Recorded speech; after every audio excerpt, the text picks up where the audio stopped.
Hello everyone, how are you all? I hope you all are fine and doing good in your studies. तो आज हम करेंगे NCERT की class 6 की book का chapter 5 kingdoms kings and early republic. तो let's start learning. First point है how some man became rulers, यानी कुछ लोग राजा कैसे बने।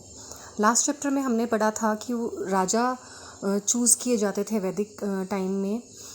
जो बहुत कैपेबल इंसान होता था उसे एज अ राजा वो चूज़ करते थे। ना तो उसके लिए कोई स्पेशल ताज होता था, ना कोई सिंहासन होता था, ना ही उसका कोई महल या सेना होती थी। बस जो कैपेबल होता था उसमें से लोगों में से उसे वो राजा मानते थे और वो राजा उन्हें गाइड करता था युद्धों में। और इम्पॉर्टेंट डिस्कशंस मिलके, सारी असेंबली मिलके राजा के साथ करती थी। बट ओवर द टाइम ये कॉन्सेप्ट चेंज हो गया। अब यहाँ बात की जा रही है 3000 साल पहले की। 3000 साल पहले क्या हुआ कि राजा जो थे वो इस तरह के थे जिन उनका प्रॉपर महल होता था, उनकी आर्मी होती थी और वो लोगों को गाइड करते थे बट एज देयर लीडर। और अपनी जो पावर है उसको शो करने के लिए वो अलग अलग तरह के रिचुअल्स भी करते थे। जैसे कि वो अश्वमेध यज्ञ परफॉर्म करते थे, बड़े बड़े सेक्रीफाइसेस देते थे। अब यहाँ बात की जा रही है अश्वमेध यज्ञ की। तो अश्वमेध यज्ञ क्या होता था, इसे अश्व बलिदान भी कहते थे, एक तरह से हॉर्स सेक्रीफाइस। इसमें एक घोड़ा जो होता था, अश्व होता था, उसे छोड़ा जाता था और वो जिस जिस एरियाज़ में जाता था, जिन जिन किंगडम्स में जाता था, अगर वहाँ का राजा उसे रोकता था तो उसे उस राजा के साथ जो अश्वमेध यज्ञ कर रहा होता था उससे युद्ध करना पड़ता था। और अगर वो उसे नहीं रोकता है, घोड़े को नहीं पकड़ता है, इसका मतलब कि वो अश्वमेध यज्ञ जो राजा कर रहे हैं उनकी अधीनता स्वीकार करते हैं और उन्हें अपने से ज़्यादा पावरफुल मानते हैं। तो इस तरह से किंग्स अश्वमेध यज्ञ करते थे और फिर जो राजा उनकी अधीनता स्वीकार कर लेते थे या जिन्हें वो हरा देते थे, वो उनके लिए गिफ्ट्स लेके आते थे, उस यज्ञ में शामिल होते थे। और यज्ञ के जो छोटे मोटे रिचुअल्स थे वो उनके परिवार के लोग भी करते थे, राजा के परिवार के लोग। पर जो मेन रिचुअल्स होते थे वो राजा ही परफॉर्म करता था।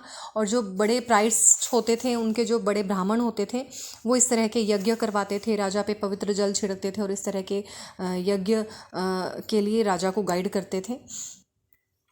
और जो ऑर्डिनरी लोग थे वो भी इस यज्ञ को देखने के लिए आ सकते थे। जैसे विश और वैश्य जो हम कहते हैं, जिनके बारे में बात की गई है, वो भी यज्ञ देखने आ सकते थे। पर शूद्र अलाउड नहीं थे वहाँ, उन्हें वहाँ आना अलाउड नहीं था। Now there is point varnas. वर्णों के बारे में यहाँ बात होगी। वर्ण जो थे वो 4 तरह के थे। और वर्ण किसने डिवाइड किए थे? वर्ण डिवाइड किए थे ब्राह्मण्स ने। तो जैसे इसमें कहा गया है कि हम जो बुक्स की हम बात करते हैं कि बहुत सी ऐसी बुक्स हैं नॉर्थ इंडिया में जो कंपोज हुई, स्पेशली गंगा और यमुना के जो किनारे। तो इन बुक्स को ज़्यादातर लेटर वैदिक बुक्स कहा जाता है, क्योंकि जैसे कि आपको पता है ऋग्वेदा जो थी वो सबसे पहली बुक थी। उसके बाद की जितनी भी बुक्स आई, जैसे सामवेद, यजुर्वेद, अथर्ववेद और दूसरी भी जो बुक्स हैं, उन्हें लेटर वैदिक बुक्स कहा जाता है। इन्हें प्राइस कंपोज करते थे और उनमें रिचुअल्स कैसे परफॉर्म करने इस बारे में वो लिखते थे, गाइड करते थे। और सोसाइटी के जो नियम थे वो भी इनमें रिकॉर्ड होते थे, इन बुक्स में। मतलब सोसाइटी के नियम भी बताए जाते थे कि किस तरह से रूल्स को फॉलो करना है और क्या क्या रूल्स हैं। अब उस वक्त लोग बहुत तरह की जातियों में या हिस्सों में डिवाइड थे। जैसे कि ब्राह्मण थे, वॉरियर्स थे, योद्धा थे, जैसे कि जो राजा आते थे योद्धाओं में, किसान थे, herders, traders, crafts persons, labourers. तो बहुत तरह के लोग थे। तो प्राइस ने क्या किया, ब्राह्मणों ने क्या किया, इन्हें 4 खंडों में विभाजित कर दिया, 4 वर्णों में डिवाइड कर दिया। डिवाइड इन्होंने किया उनके फंक्शंस के हिसाब से, यानी वो किस तरह का काम करते हैं। जैसे कि सबसे पहले तो उन्होंने खुद को रखा। ब्राह्मण जो थे वो वर्णों में सबसे ऊपर आते थे। उसके बाद आते थे उसके बाद आते थे क्षत्रिय। क्षत्रिय में आते थे राजा, जो लोग युद्ध करते हैं और जो जनता को की रक्षा करते हैं, उन्हें बचाते हैं दूसरे लोगों के अटैक से, दूसरे किंगडम्स के अटैक से उन्हें प्रोटेक्ट करते हैं। वो राजाज आते थे क्षत्रिय में। थर्ड वर्णा था विश या वैश्य जिसे कहेंगे। इसमें फार्मर्स, हर्डर्स और ट्रेडर्स आते थे। और फोर्थ जो था वो थे शूद्रास, जो बाकी जो थ्री थे ब्राह्मण, क्षत्रिय और वैश्य, इन्हें जो सर्व करते थे, इनके जो सर्वेंट्स थे या इनकी सेवा करते थे, उन्हें शूद्र कहते थे। अब बहुत सी चीज़ें थी जो शूद्रा को अलाउड नहीं थी करनी, जैसे रिचुअल्स में पार्ट लेना अलाउड नहीं था, वेदास पढ़ना अलाउड नहीं था, और वेदास पढ़ना एक और समाज के एक और वर्ग को अलाउड नहीं था, वो थी महिलाएं। विमेन को भी वेदास पढ़ना अलाउड नहीं था।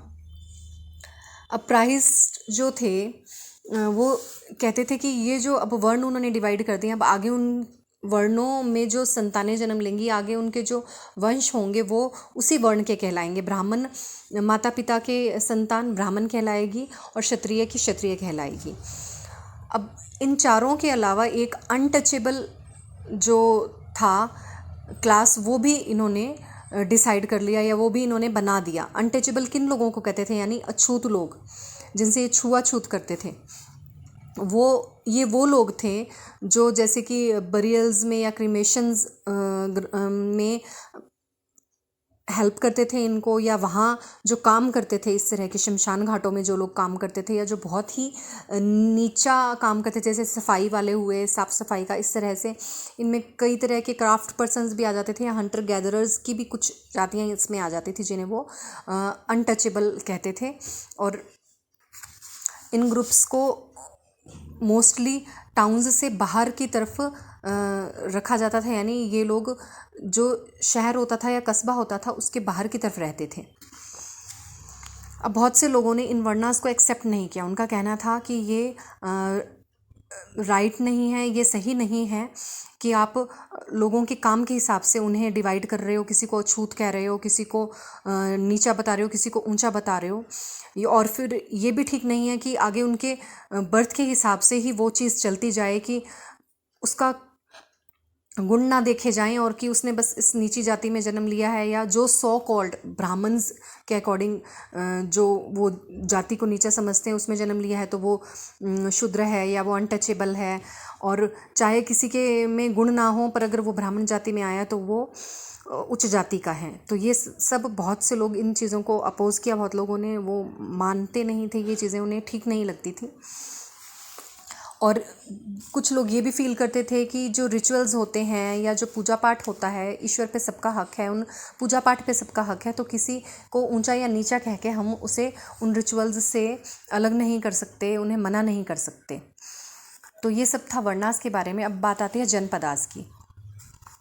जो राजा थे, जो परफॉर्म करते थे बड़े बड़े सेक्रीफाइस, वो अब अपने आप को मतलब राजा कहते थे, यानी बड़ा किंग कहते थे। जैसे कि मैंने आपको बताया अश्वमेध यज्ञ करते थे, तो पहले उनका जो छोटा किंगडम है, अश्वमेध यज्ञ की वजह से वो जो राजा उनके अधीनता स्वीकार करते थे, तो वो एरियाज़ भी उनके अंडर आ जाते थे, तो वो एक छोटे राज्य से बड़ा साम्राज्य बन जाता था, यानी एक एम्पायर बन जाता था, जिसे जनपदा भी कहते हैं। और कुछ इम्पॉर्टेंट जनपदा यहाँ आप देख सकते हैं इस मैप में, उनके बारे में बात की गई है। जैसे कि महाभारत में भी आपने सुना है इन जगहों के बारे में, कुरु, गांधारा, पंचाला। तो ये सब जनपदा यहाँ बताए गए हैं, कौशला, मगधा, अंगा, अवंती। अब आर्कियोलॉजिस्ट ने बहुत सी जो जनपदाज हैं वहाँ एक्सकवेशन की है, जैसे उन पुराना किला दिल्ली का हुआ, हस्तिनापुर जो कि मेरठ के पास है, और अतरंजी खेड़ा जो कि इटाहा में है, यूपी में है। और यहाँ से उन्हें एक्सकवेशन में बहुत सी हट्स के रिमेन्स मिले हैं, और उन्हें ये पता चला है कि जो लोग थे वो हट्स में रहते थे, वो कैटल्स रखते थे, दूसरे एनिमल्स रखते थे, और बहुत ही वैरायटी के क्रॉप्स ग्रो करते थे, जैसे कि rice, wheat, barley, pulses, sugar cane, sesame, mustard. ठीक है, मैं हिंदी में बता देती हूँ आपको। चावल, गेहूँ, इस तरह की बाजरा, दालें, गन्ने और सरसों, तिल, इस तरह की क्रॉप्स को वो ग्रो करते थे। वो अर्दन पॉट्स, मिट्टी के बर्तन भी बनाते थे, पर ये अर्दन पॉट एक ख़ास तरह के होते थे। इनकी विशेषता ये होती थी कि ये ग्रे कलर के होते थे और बाकी के रेड कलर के होते थे। पर इस टाइम के जो होते थे वो ग्रे कलर के होते थे। जैसे एक स्पेशल टाइप की पॉटरी जो ये है, हम कह सकते हैं कि उस टाइम की मिली है, जिसे पेंटेड ग्रे वेयर कहते हैं। जैसे कि नाम से हमें पता चलता है कि ये ग्रे होते थे कलर में, और इनमें डिज़ाइंस होते थे, ज्योमेट्रिक पैटर्न्स होते थे, या सिंपल लाइंस में डिज़ाइंस बने होते थे इन पे। अब हम बात करेंगे महाजनपदास की। अब महाजनपद क्या होता है? जैसे कि हमने देखा कि किंगडम जब बड़ा हो गया तो वो एम्पायर बन गया, जनपद बन गया। अब जनपद भी जब और ज़्यादा पावरफुल हो गया और ज़्यादा एरिया को उन्होंने कैप्चर कर लिया, तो वो महाजनपदास कहलाते थे। महाजनपदास भी आप यहाँ देख सकते हैं इसी मैप में, जहाँ आपने जनपदास देखा, यहाँ कुछ महाजनपदास के बारे में भी बात की गई है। अब जो मोस्टली जो महाजनपदास होते थे उनके क्या फीचर्स होते थे कि वो फोर्टिफाइड होते थे, वो किलेबंदी किए हुए शहर होते थे, और उनकी एक प्रॉपर कैपिटल सिटी होती थी, राजधानी होती थी, कि वो इतने बड़े होते थे तो उनके प्रॉपर राजधानी होती थी, और उस राजधानी में राजा रहता था, और वो कैपिटल सिटी फोर्टिफाइड होती थी। और फोर्टिफिकेशन हम ये भी कह सकते हैं कि फोर्टिफिकेशन वो अपनी पावर दिखाने के लिए भी करते थे, और दूसरे जो किंग्स थे उनसे अटैक से बचने के लिए भी फोर्टिफिकेशन की जाती थी। और ये जो वॉल्स थी ये वुड, ब्रिक या स्टोन से बनाई जाती थी। और फोर्टिफिकेशन का एक रीज़न ये भी था कि जो उस फोर्ट के अंदर के जो लोग हैं, उस सिटी के जो लोग हैं, उन्हें राजा इजीली कंट्रोल कर सकता था, और बहुत बड़ी बड़ी ऊंची ऊंची दीवारें बनाई जाती थी, जो राजा की पावर और उसकी रिचनेस को भी एक तरह से सिंबलाइज करती थी, उसकी सिंबल थी। इस तरह से जनपदास, महाजनपदास जो थे उनमें राजा राज करते थे। और अब ये जो बड़ी बड़ी दीवारें थी, इनको बनाने के लिए बहुत सी लेबर भी चाहिए होती थी, बहुत सा पैसा भी चाहिए होता था। तो ये सब रिसोर्सेज जो है वो ऑब्वियसली बहुत ताकतवर इंसान ही जुटा सकता है। तो इसलिए भी हम मैं आपको ये पॉइंट इसलिए बता रही हूँ कि जैसे मैंने आपको बताया कि उनकी पावर दर्शाती थी, तो पावर कैसे दर्शाती थी, वो यही कारण है कि जब इतनी बड़ा कंस्ट्रक्शन होगा इतने बड़े लेवल पे, तो वो बहुत उसमें पैसा भी लगेगा, लेबर भी लगेगी, और एक वो पावरफुल इंसान ही वो सब अफोर्ड कर सकता है, वो सब उसके लिए ही पॉसिबल है। इस तरह से उनकी पावर शो होती थी इसमें। अब यहाँ बात की जा रही है टैक्सेस की। अब जो रूलर्स थे महाजनपदास के, वो ह्यूज फोर्ट्स, बड़े बड़े किले बनाते थे, बड़ी आर्मीज़ को मेंटेन करके रखते थे, तो उसके लिए उन्हें रिसोर्सेज की भी ज़रूरत थी। ऑब्वियसली जो पैसा उनके पास है वो लग गया, तो उन्हें और भी तो ज़रिया चाहिए कि उनके पास पैसा रेगुलर आता रहे, और बहुत बड़े लेवल पे अगर वो मेंटेन करके रख रहे हैं तो उन्हें पैसा भी ज़्यादा चाहिए। तो उस पैसे को कलेक्ट करने के लिए उन्हें ऑफिशियल्स की भी ज़रूरत होती थी, वो ऑफिसर्स भी रखते थे, ऐसे मंत्री और ऐसे मिनिस्टर्स रखे जाते थे जो उसे कलेक्ट करते थे।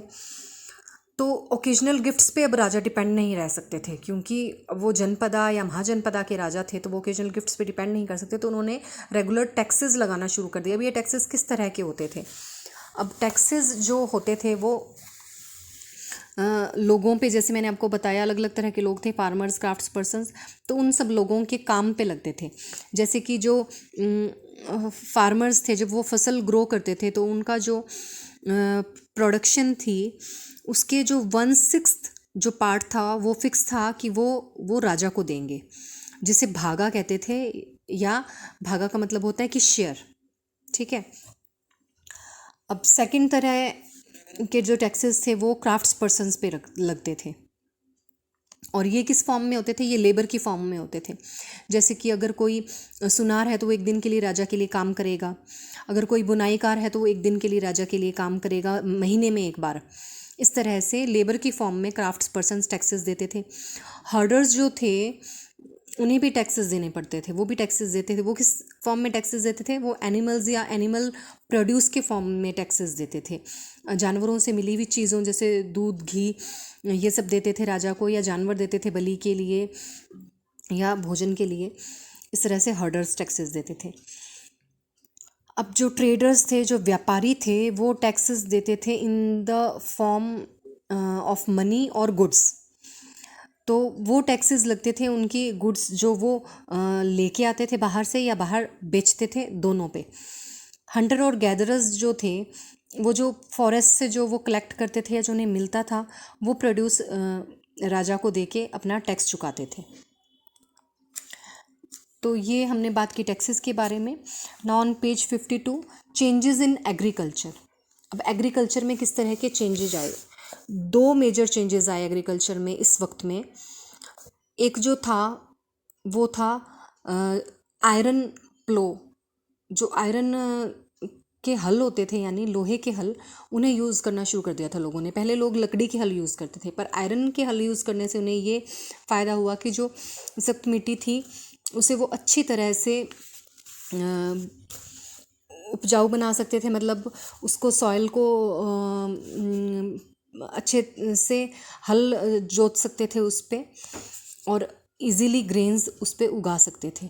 सेकेंडली, लोगों ने क्या किया, बीज डाल के, जैसे कि हमने पढ़ा था कि फार्मिंग कैसे शुरू हुई थी, तो उन्हें जो बीज मिले थे उन्हें वो डाल के ज़मीन में फिर पौधे उगाते थे। अभी यहाँ लोगों ने क्या किया, पैडी ट्रांसप्लांटिंग शुरू कर दी। इसमें इसको इस तरह से समझेंगे हम कि जो छोटे छोटे सैपलिंग्स होते हैं यानी छोटे पौधे, उन्हें पहले वो ग्रो करते थे या कहीं से लेके आते थे ग्रो किए हुए, या उन्हें ग्रो करते थे। फिर उन सैपलिंग्स को वो एक जगह से जब वो थोड़े छोटे ही होते थे उन्हें उखाड़ के और दूसरी जगह उन्हें प्लांट करते थे। तो इस तरह से उनकी जो प्रोडक्शन है वो इंक्रीज़ हुई, क्योंकि कई बार अगर हम बीज डालते हैं तो वो पौधा नहीं बन पाता और वो ख़राब भी हो जाता है। पर जो ऑलरेडी पौधे बने हुए हैं उन्हें आप बोएंगे तो ऑब्वियसली वो आपकी फसल ख़राब होने के चांसेस बहुत कम हो जाते हैं। तो इस तरह से उनकी प्रोडक्शन, जो प्लांट्स थे वो सर्वाइव करते थे, उनकी प्रोडक्शन इंक्रीज़ हुई। हालांकि ये बहुत मुश्किल काम होता था, बैक ब्रेकिंग वर्क होता था, कमर तोड़ काम होता था। तो इसके लिए क्या करते थे, जो बड़े फार्मर्स थे या ज़मींदार थे वो दासियाँ रखते थे, या जो लैंडलेस एग्रीकल्चर लेबरर्स होते थे यानी जिनके पास कल्चर लैंड नहीं होती थी, इस तरह के जो जिन्हें उस वक्त काम काराज कहते थे, काम काराज से वो इस तरह के काम करवाते थे। अब हम बात करेंगे जिसमें एक है मगधा एंड दूसरा वज्जी। मगधा जो था वो महाजनपदा था, वज्जी जो था वो महाजनपदा नहीं, वो एक संघ था। तो पहले हम मगधा के बारे में बात करेंगे। मगधा बहुत इम्पॉर्टेंट महाजनपदा था, 200 साल पहले की हम बात कर रहे हैं यहाँ उस वक्त। और बहुत सी जो नदियाँ थी जैसे कि गंगा और सोन वो मगधा में से निकलती थी, और ये बहुत इम्पॉर्टेंट था as a point of view of transport, water supplies, making the land fertile. यहाँ ट्रांसपोर्टेशन के पॉइंट ऑफ व्यू से, वाटर सप्लाईज़ के पॉइंट ऑफ व्यू से और एक उपजाऊ भूमि के पॉइंट ऑफ व्यू से ये बहुत इम्पॉर्टेंट एरिया था। जो मगधा के पार्ट्स थे, ज़्यादातर आसपास का जो एरिया था वो सारा जंगल का एरिया था, जिससे कि उन्हें इजीली एलिफेंट्स मिल जाते थे आर्मी के लिए। आर्मी में एलिफेंट्स की ज़रूरत होती थी, और फॉरेस्ट जो थी उससे उन्हें वुड मिल जाती थी हाउसेस बिल्ड करने के लिए, बैलगाड़ियाँ बनाने के लिए, रथ बनाने के लिए।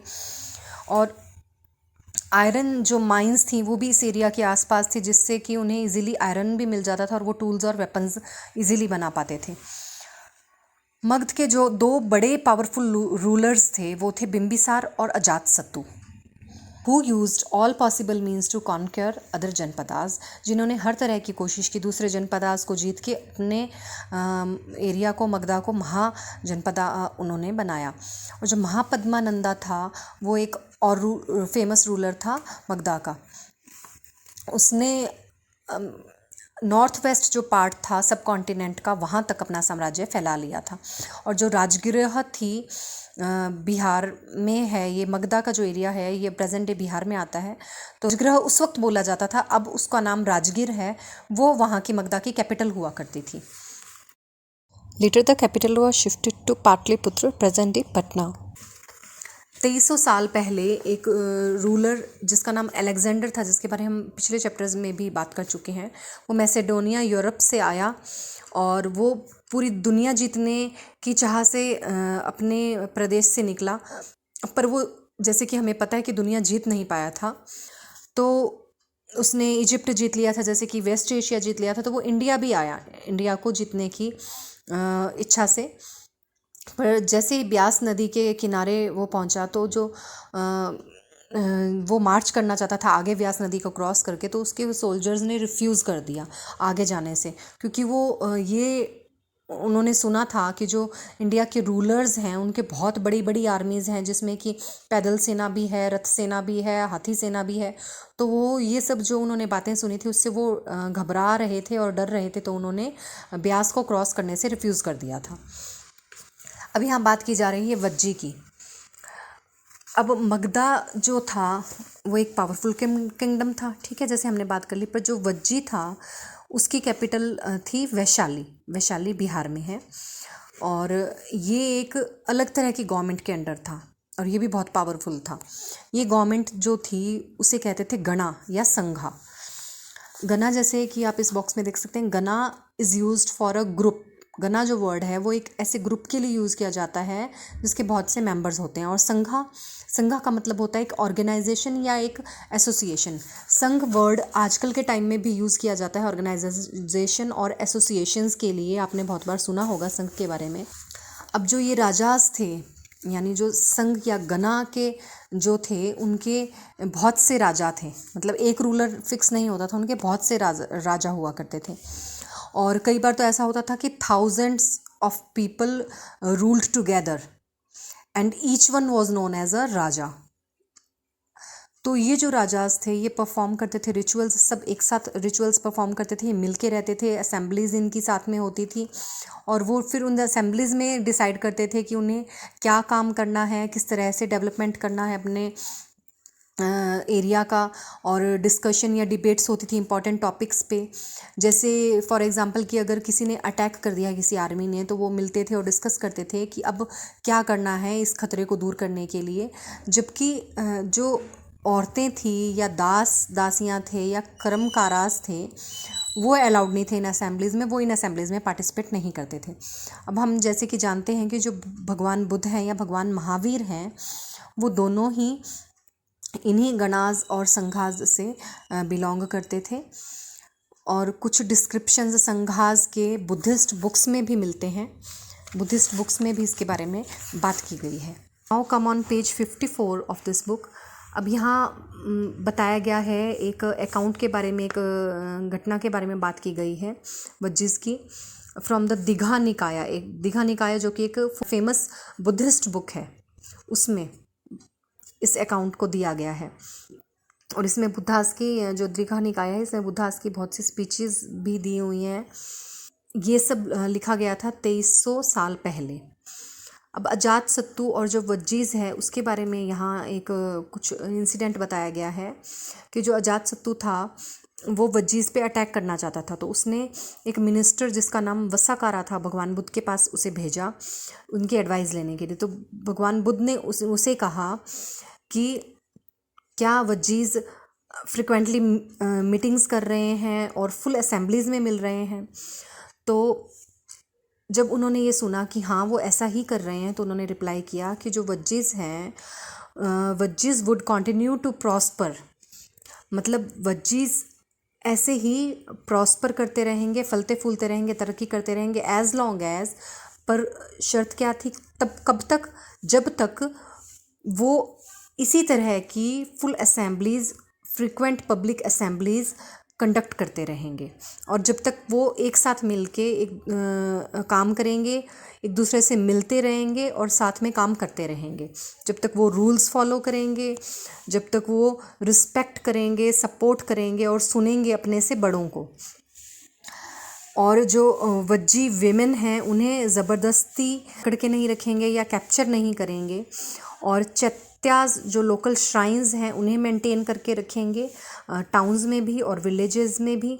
और जो बुद्धिमान संत हैं जो उन्हें फॉलो करेंगे, यानी उनकी बातों को सुनेंगे, तब तक उन्हें कोई नहीं हरा सकता। और संघों ने सच में बहुत टाइम तक राज किया। 1500 साल पहले जो लास्ट गणा या संघा था उसे गुप्ता रूलर्स ने जीता था, उन्होंने कॉन्कर किया था। अब यहाँ बात की जा रही है एल्सवेयर की। 2500 साल पहले ग्रीस में, एथेंस में डेमोक्रेसी शुरू हुई, जो कि 200 साल तक रही। इसमें जो फ्री मैन थे, मैन यहाँ पे पुरुषों की बात की जा रही है, जो पुरुष थे 30 साल से ऊपर उन्हें फुल सिटीजन्स माना जाता था। और इनकी असेंबलीज होती थी साल में 40 बार, और ये सिटीजन्स जो थे इन मीटिंग्स को अटेंड करते थे। अपॉइंटमेंट्स होती थी अलग अलग पोजीशंस पे, और लॉटरी सिस्टम से ये अपॉइंटमेंट्स की जाती थी।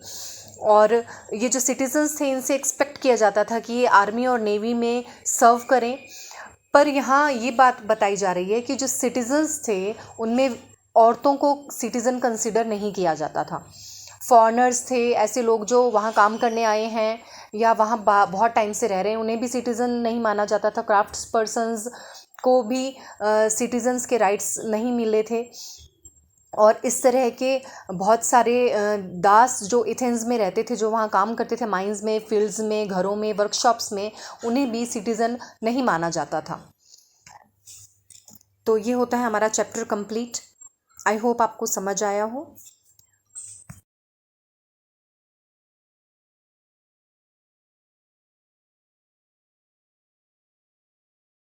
अगर आपको समझ में आया then please like, share and subscribe my channel. Thank you so much.